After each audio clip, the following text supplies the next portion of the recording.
जय माता दी।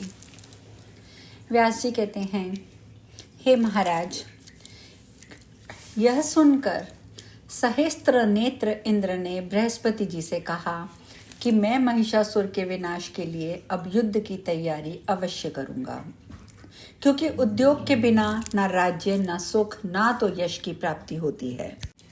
उद्यमहीन की प्रशंसा ना तो कायर लोग करते हैं, ना उद्योग परायण। सन्यासियों का आभूषण ज्ञान है, ब्राह्मणों का आभूषण संतोष है, किंतु अपनी उन्नति की आकांक्षा रखने वाले लोगों के लिए उद्योग परायण रहते हुए शत्रु संहार का कार्य ही आभूषण है।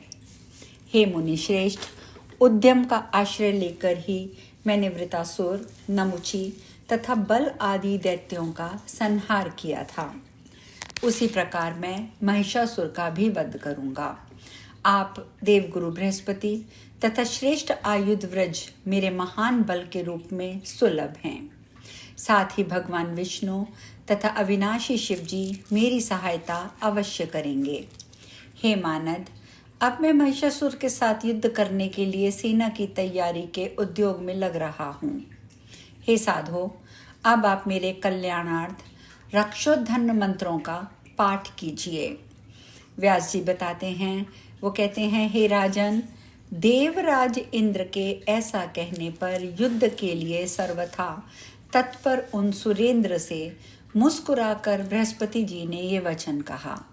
बृहस्पति जी बोले, इस समय मैं आपको युद्ध के लिए ना तो प्रेरित करूंगा, ना तो इससे आपको रोकूंगा, क्योंकि युद्ध करने वाले की हार तथा जीत दोनों ही अनिश्चित होती है। हे शचीपते, इस होनहार के विषय में आपका कोई दोष नहीं है। जो भी सुख दुख पूर्वता निर्धारित है वह तो अवश्य ही प्राप्त होगा। भविष्य में आपको प्राप्त होने वाले सुख या दुख के विषय में मुझे कोई भी ज्ञान नहीं है, क्योंकि हे वासव, आप ये बात भली भांति जानते हैं कि पूर्व समय में अपनी भार्या के हरण के अवसर पर मुझे बहुत ही कष्ट उठाना पड़ा था।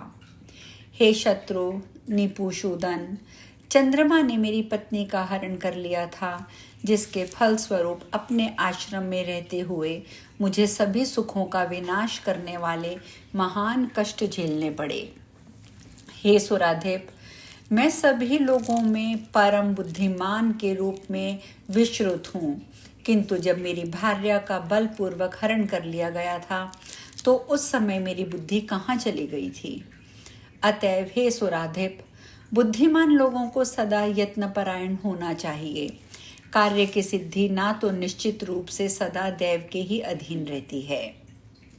व्यास जी कहते हैं, गुरु बृहस्पति का ये सत्य अर्थात अर्थयुक्त वचन सुनकर इंद्र ब्रह्मा जी की शरण में जाकर उन्हें प्रणाम करके बोले, हे पितामह, हे देवाध्यक्ष, इस समय महिषासुर नामक दैत्य मेरे स्वर्ग पर अपना अधिकार स्थापित करने की कामना से सैन्य बल की तैयारी कर रहा है। अन्य दानव भी उसकी सेना में सम्मिलित हो रहे हैं। वे सब के सब सदा युद्ध के लिए आतुर रहने वाले महान पराक्रमी तथा युद्ध कला में अत्यंत प्रवीण हैं। उस दानव के भयभीत होकर मैं आपकी शरण में यहाँ आया हूँ। हे महाप्राज्ञ, आप तो सर्ववेत्ता हैं तथा मेरी सहायता करने में पूर्ण समर्थ हैं। ब्रह्मा जी बोले, हम लोग इसी समय शीघ्रता पूर्वक कैलाश चलेंगे और वहां से शंकर जी को आगे करके बलवानों में श्रेष्ठ विष्णु भगवान के पास चलेंगे। तत्पश्चात सभी देवगणों के साथ परस्पर मिलकर देश काल के संबंध में भली भांति विचार करके एक समुचित निर्णय लेकर ही युद्ध करना चाहिए। अपनी शक्ति तथा निर्बलता का सम्यक ज्ञान किए बिना विवेक का त्याग करके दुस्साहसपूर्ण कार्य करने वाला व्यक्ति पतन को प्राप्त होता है। व्यास जी बोले, यह सुनकर इंद्र ब्रह्मा जी को आगे करके समस्त लोकपालों के साथ कैलाश की ओर चल पड़े। कैलाश पहुंचकर इंद्र ने वेद मंत्रों के द्वारा शिव जी की स्तुति की। तत्पश्चात स्तुति गान से अत्यंत प्रसन्नता को प्राप्त भगवान शंकर को आगे करके वे विष्णु लोक गए। उन देवादिदेव भगवान विष्णु की स्तुति करके उन्होंने वहां अपने आने का उद्देश्य बताया तथा वरदान पाने के लिए कारण गर्मोत्मक्त महिषासुर से उत्पन्न उग्र भय के बारे में उनसे वर्णन किया।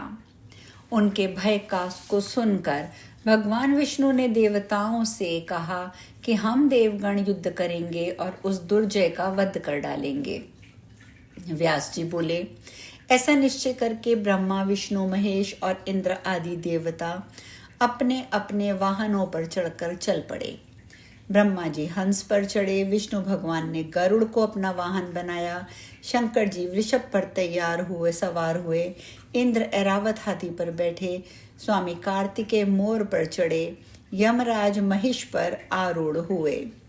इस प्रकार अपनी सैन्य तैयारी करके देवता लोग ज्यों ही आगे बढ़े, तभी उन्हें महिषासुर के द्वारा पालित मदोन्मत्त दानवी सेना सामने मिल गई। इसके बाद वहीं पर देवताओं और दानवों की सेना में भयंकर युद्ध आरंभ हो गया।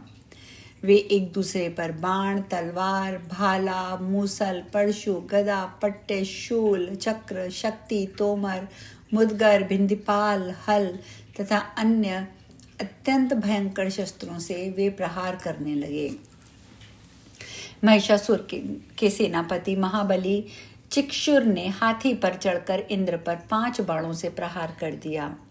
युद्ध कुशल इंद्र ने भी तत्काल अपने बाणों से उसके बाणों को काट कर अपने अर्धचंद्र नामक बाण से उसके हृदय स्थल पर आघात किया। उस बाण के आह से आहत होकर सेना नायक चिक्षुर हाथी पर बैठे बैठे ही मूर्छित हो गए। इसके बाद इंद्र ने हाथी की सूंड पर वज्र से प्रहार किया।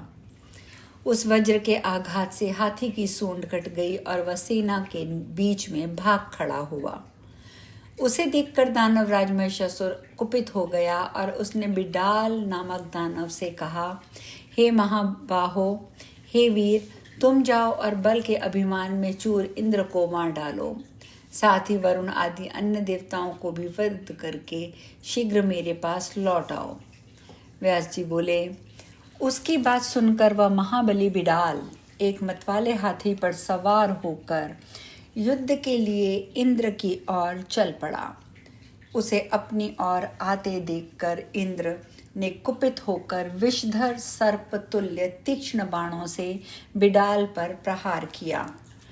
उस बिडाल ने शीघ्र ही अपने धनुष से छूटे हुए बाणों से इंद्र के बाण काटकर पुनः तत्काल अपने 50 बाणों से इंद्र पर आघात कर दिया। तब इंद्र ने भी सर्पतुल्य तीक्ष्ण बाणों से प्रहार किया।